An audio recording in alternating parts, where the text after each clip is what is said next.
હું કહું મનીષા તને આપણે ઓલા લઈને કેદારનાથ જવું છે? આપણી પાસે પણ ફોર વ્હીલ છે તો ફોર વ્હીલ લઈને જ જવાય ને. પણ આ તો બધા વિડીયોમાં મેં જોયેલું છે, બધા બાઇક લઈને જાય ને અમુક તો ખાલી સ્પ્લેન્ડર લઈને જાય છે. કેદારનાથ છે કેમ આપણે અહીંયા ગુજરાતથી છે કેદારનાથ, તમે આપણે નવું ટ્રાય કરીએ, ઓલા લઈને કેદારનાથ. આપણે બજારમાં જવાની વાત નથી કરતા, કેદારનાથ જવાની વાત કરીએ છીએ.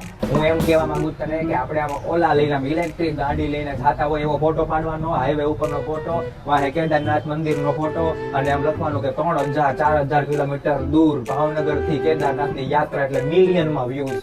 મિલિયનમાં વ્યૂઝ તો આવતા આવશે, પણ આપણે જીવતા આવશું તો જોશું ને. પિક્ચર ને જોયું લાગતું ઓલું રિસ્ક હે તો ઇશ્ક હે, એ બધું મૂવીમાં સારું લાગે, આ મૂવી નથી. આ ભાવનગરની બહાર કાઢશું ને ગાડી તો ડચકા ખાવા લાગશે. પણ આપણે ચાર્જર લેતા જઈએ ને યાર, તો ચાર્જિંગ થયા કરે ને ગાડી છે કે ઓલ આપણે કેદારનાથ પહોંચી જાય. કયો બાપો ચાર્જિંગ કરવા દેશે? પણ જાત્રાનું નામ દઈએ, જાત્રા કરવા જઈએ છે એટલે બધાય કરવા જ દે.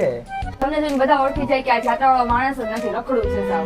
મને લાગે તને છે ને બધી વાતમાં મને ના જ પાડવાની ટેવ પડી ગઈ લાગે. હું કાંઈક કહું ને એટલે બસ ન થાય, કાંઈક કહું એટલે આમ ન હોય, કાંઈક કહું તો ઓલું ન હોય. મને લાગે બધી પત્ની આવી જ લાગે છે બધાયને. બાઇક લઈને તો બધા જતા હોય. તમે એક કામ કરો કે તમે છે ને એને ગલોટિયા ખાતા ખાતા જાઓ, મિલિયનમાં નહીં બિલિયનમાં વ્યૂઝ આવશે. કરવા જેવું હો. આ નવરા બેઠા બેઠા તમારું મગજ કાટ ખાઈ ગયું છે. અત્યારે જે કામ કરવાનું છે ને એ કરો. જાઓ દૂધી થેલી લઈ આવો ને ઘઉં દળાઈ આવો. બસ આમાં જ વ્યૂઝ નથી આવતા. ઘડીક થાય તો કે ઘઉં દળાઈ આવો અને ઘડીક થાય તો કે શાકભાજી લઈ આવો.